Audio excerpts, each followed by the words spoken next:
What's up, world? I'm Cameron McKinney, and this is Pop Culture Spotlight, a podcast about the movie The Mastermind. Here's a quick synopsis. Former art student James Blaine Mooney, aka JB, sets up what he believes to be the ultimate art heist. The film stars Josh O'Connor, Alana Haim, Bill Camp, Hope Davis, John Magaro, Abby Hoffman, and Jasper and Sterling Thompson. Standout performances. Last week on the podcast, I talked about how good Josh O'Connor was in the new Knives Out Wake Up Dead Man. He's just as good in this movie, and what's impressive is he couldn't be playing a guy more different. In Wake Up Dead Man, he's playing a priest who cares for others. In The Mastermind, he plays JB, an art student who is attempting an art heist. He doesn't get you to like the character or root for him, but his performance makes you feel bad for him because he doesn't care about other people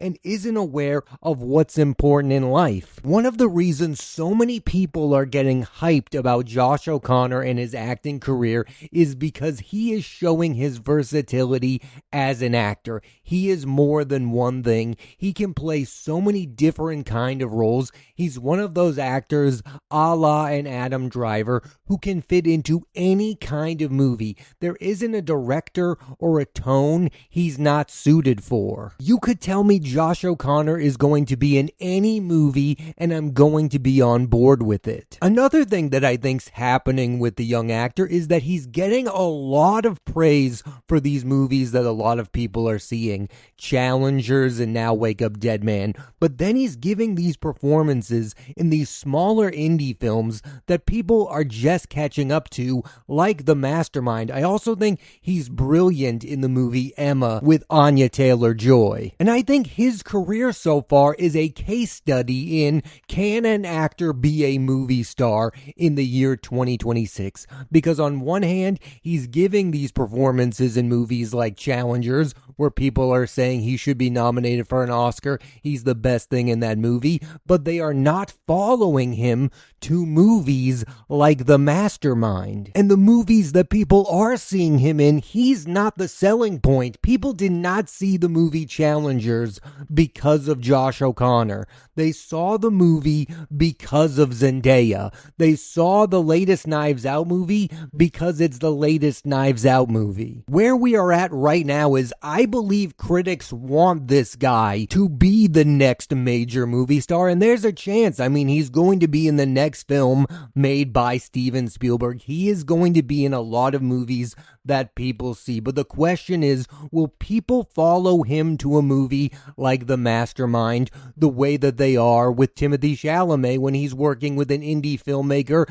like Josh Safdie? And what I mean by that is Timothée Chalamet has gotten to a point where he is bigger than the movies that he's in. Josh O'Connor is not at that point yet, and I don't know if he'll ever get there. No matter where he goes, I think he's a great actor. I think he's going to get an Oscar nomination in the next couple of years. Like, he's that good of an actor. I just wonder if he'll ever be viewed as a movie star. John Magaro has done a lot of great work in a lot of movies, but he goes to another level when he works with writer-director Kelly Reichardt. He's been in First Cow, Showing Up, and in The Mastermind, he plays Fred, an old friend of JB, who sees him after the heist. The character is extremely loyal, and he just wants his friend's life to get back on track. No modern actor shows up in a movie and makes an impact quite like John Magaro. He is the definition of a scene stealer. I am talking about an actor who by now should have probably gotten at least 3 supporting actor nominations at the Oscars. That's how good this guy is at being a key role player in a movie. It is a rare quality to feel like a star when you are not the star of the movie, and that's what Magaro does time and time again, especially in movies directed by Kelly Reichardt. He's only been the lead in one of her movies, and that was First Cow, which, by the way, he should have gotten a Best Leading Actor Oscar nomination. But in the other 2 films where he plays supporting roles, and showing up in The Mastermind. He's electric. And finally, The Mastermind was a 2025 movie that knew what to do with Gabby Hoffman, one of my favorites. In the film, she plays Magaro's Fred's wife, Maud, who is upset by what her friend JB has done. She's quietly upset. It's brilliantly subtle. I would absolutely love to see her be the lead of a future Kelly Reichardt movie. When you think about heist movies, generally, most of us think about fun, slick films about how they get away with it. The most famous example being Ocean's 11. The films are about the heist themselves. The Mastermind, more so than most, is about the aftermath, the impact it has on the lives of the people involved. This is a movie that some who love the genre will be bothered by its slow pace, while others, such as myself, admire how it challenges the genre. I will say that this is far and away the most accessible of Kelly Reichardt's movies. But having said that, it is still an anti-heist movie, which is going to get under the skin of so many people who love movies like Ocean's 11. I mean, if you're a fan of Steven Soderbergh like myself, you might not love this movie. I love Steven Soderbergh, and I also love the movie The Mastermind. Kelly Reichardt is just a filmmaker who wants to make movies based in the real world. Her movies are not over theatrical. The performances in them do not get nominated for Oscars because they're not showy, look at me type of turns from the actors. This is another reason why I think not everyone likes her movies, is the likability or lack thereof of the characters. Wendy in Wendy and Lucy, played by Michelle Williams, attempts to shoplift. Josh in Night Moves, played by Jesse Eisenberg, is an extreme environmentalist who takes things way too far. And then you have JB in The Mastermind, played by O'Connor, who pretends he's doing a heist for his family, but it's all about himself. I could kind of understand not wanting to follow the story of these characters, but their flaws and all are what make them feel like real-life human beings. And the fact that at the end of these movies, they don't learn their lessons makes them feel more real. I mean, maybe it's just too basic to say, but most people who watch movies want a movie with a happy ending. And Kelly Reichardt, for the most part, does not give you that. She also doesn't give you a finite ending. She gives you the feeling that the lives of these characters are going to continue to be super complicated as their lives go on. Her movies are examples of people don't watch films for the same reasons. Some people watch movies for escapism, to not think about what's going on in everyday life. They just want to have a good time, and that's not really what her movies are about at all. And then you have people who watch movies for the plot. They want the beginning, the middle, the end. Again, they want that finite ending that she's just not willing to give audiences, and that's why some people are not going to connect to a movie like The Mastermind. I don't think you can watch this movie and say it's poorly made, but I get somebody watching this and going, it's not my cup of tea. I don't understand what she's going for here. For instance, I like this kind of movie now, but if I watched it when I was a teenager in like 2013, I probably would not like the movie The Mastermind. I would probably have said it was a slow burn. It's not entertaining. It's not a good time. There's no major stars in it. But one of the reasons I really connect with her as a writer-director, because she has gotten great performances from Michelle Williams, her most frequent collaborator, Jesse Eisenberg, Kristen Stewart, John Magaro, and now Josh O'Connor. That to me is why I watch movies, to see a great performance. I mean, that's what I'm in it for. It doesn't matter the genre. It doesn't matter the movie. If you tell me there's a performance moments worth watching in a movie, I'm going to give the movie a chance, especially now. Again, when I was younger, I probably would have been like a lot of people and said, The Mastermind is not worth your time. It's a bore. But as of today, I think it's a great film. This is now the third film of Kelly Reichardt's career I've covered on this podcast, and she sits in a weird place in that she's a critical darling. There's tons of critics who believe she's one of the best directors working today, but she's never received an Oscar nomination. There's almost no one on that level you can compare her to. The only one I could think of was Jim Jarmusch, an indie filmmaker who doesn't get wide audiences for his movies or awards adulation. And maybe this is an upsetting thing to say, but I don't see that changing anytime soon. Like, you don't change your opinion about Kelly Reichardt movies. I think you're either a huge fan of her work or you don't get what she's doing. There doesn't seem to be an in-between. She doesn't seem to be a filmmaker who wins people over for whatever reason. You're really in tune to what she's doing or you don't get it. I mean, her movies typically come out with little fanfare and they usually end up making between $1 to $2 million at the box office. In my perfect world, Josh O'Connor would be in the conversation for Best Leading Man at the Oscars and Magaro for Best Supporting Actor, but I know that neither of those things are going to happen. And that upsets me because I have long believed that the entire point of the Oscars is to lift up somebody like Kelly Reichardt, who we all think is a really good filmmaker who deserves awards. That's the type of person who needs to get award nominations. Her movies would do better if she was a multi-time Academy nominee, but she's still on that smaller indie route. Most people that I know do not know the name Kelly Reichardt. You really have to be super invested in movies to know her name. And this is something that I believe is happening with The Mastermind. I believe people are going to this movie because they think they are seeing a heist movie that stars the guy from the new Knives Out movie, and then they are getting something that they don't expect, and they are upset by that. Like I said earlier, the people seeing this movie are calling it a slow burn. They're saying it's not like the heist movies of the past. Well, guess what? It's not trying to be like Ocean's 11.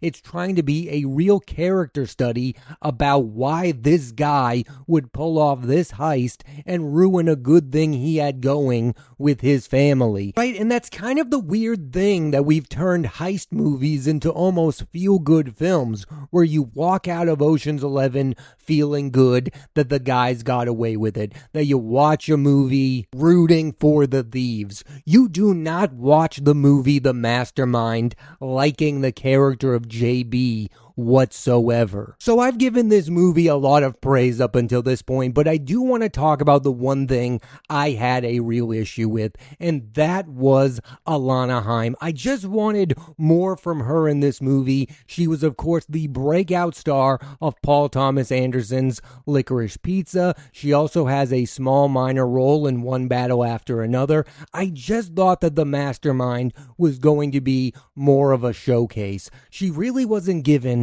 all that much to do in this movie. And I get why. This movie really is a showcase for Josh O'Connor. It's impressive that John Magaro and Abby Hoffman were able to have such an impact on the movie. But I wanted Alana Haim to have that same chance, and she really wasn't given it. And that really is the only thing I would change about this movie, is I would give Alana Haim more to do in it. Right now, the movie The Mastermind isn't getting the recognition I think it deserves. Kelly Reichardt's not in the conversation for awards play. She's not going to get nominated for an Oscar. Like I said before, Josh O'Connor is not going to get nominated for an Oscar. John Magaro is not going to get nominated for an Oscar. So where does that leave you for the legacy of the movie? I think the best case scenario is Josh O'Connor continues to build his career and become an even bigger and bigger actor, and then more people go back and watch the movie The Mastermind. Truth be told, I always believe a movie like this is only going to have a finite amount of supporters. I don't think we are ever going to get to a place where everyone is on board for a movie like this. And I don't think it has anything to do with the quality of the movie itself. I think it all has to do with we as audiences are told what a mainstream movie is. There have been so many heist movies, even outside of the Ocean 11 movies. We all have our own ideas about what makes a movie a heist film. And this movie comes in and ignores basically all of those things, and it becomes its own thing, which is going to annoy a lot of people. It's going to challenge what they think of the genre, and I just don't think that many people are willing to do that. This is a really weird comparison to make, but it almost reminds me of when Chloe Zhao attempted to make a Marvel movie with Eternals. She made something so different than the other kind of superheroes being made that even the most staunch defenders of Marvel movies dislike Eternals because it doesn't feel like the other movies within the genre. That's the thing that people hold against a movie like The Mastermind, is it doesn't remind you of other heist movies. They're not seeing that its uniqueness is what makes it good and special. Think about it. Logically, it makes sense that a guy who's going to steal from people is not a good guy, but our minds go, wait, I watch Ocean's 11 and Danny Ocean is great. He's charismatic. He's lots of fun. He has lots of friends. That is not the character of JB. He is selfish. He doesn't really even get along with the people who are helping him with this heist. Maybe this is too much of a blanket statement, but it's how I feel about the movie The Mastermind. The people who have enjoyed this movie the most already walked into it giant fans of Kelly Reichardt in her past work.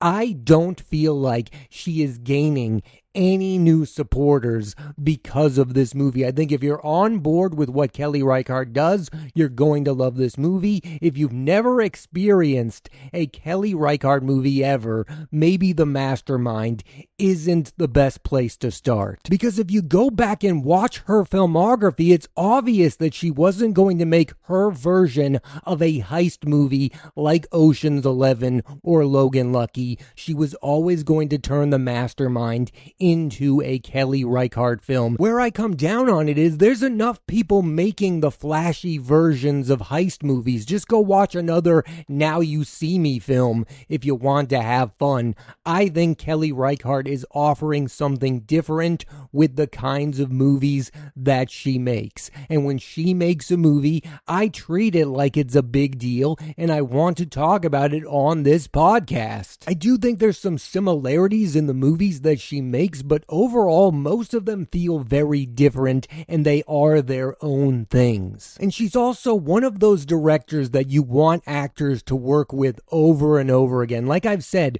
John Magaro has been in 3 of her movies, and he gets better with each one. I want to see Josh O'Connor work with her again. I want to see Josh O'Connor in a Kelly Reichardt movie with Michelle Williams really badly now. I mean, can we please get that trio of Josh O'Connor, Michelle Williams, and John Magaro in a Kelly Reichardt movie? These actors might never get an Oscar nomination for their work in one of her films, but make no mistake, they are doing some of the best work of their careers in Kelly Reichardt directed films. The last thing I'll say about the movie The Mastermind is I think the real sadness of the movie is the fact that the character of JB doesn't understand that what he did was wrong, and he doesn't understand that he's ruined his life. Some might turn a movie about an amateur criminal into an outright comedy, but what Kelly Reichardt does in this movie is she turns The Mastermind ultimately into a tragedy. And I don't want to spoil it, so I didn't talk about it much, but I will say I was blown away by the second half of this movie. I think it's the most surprising thing I've seen in a movie in the year 2025, where she took this this character. Usually in a heist movie, after the heist is a huge celebration. That is not the case in the Mastermind. The ending is really somber and not what you would expect, which is what makes this movie worth seeing, is it doesn't remind you of any other movies. That's what's so interesting about the debates around Kelly Reichardt movies. I mean, some people are so upset by the fact that her movies are so different than mainstream films, while others like myself celebrate the fact that she's making movies that you don't see every day, and like no one else could. Thanks for listening to this edition of Pop Culture Spotlight. I'm Cameron McKinney, and there'll be a new episode of the podcast every Thursday on Apple Podcasts and Spotify. I highly recommend you check out the film The Mastermind. Next week on the podcast, I'm talking about Josh Safdie's Marty Supreme, starring Timothée Chalamet, Gwyneth Paltrow, Odessa Azion, and Kevin O'Leary. So tune in to that, and please rate, review, and subscribe.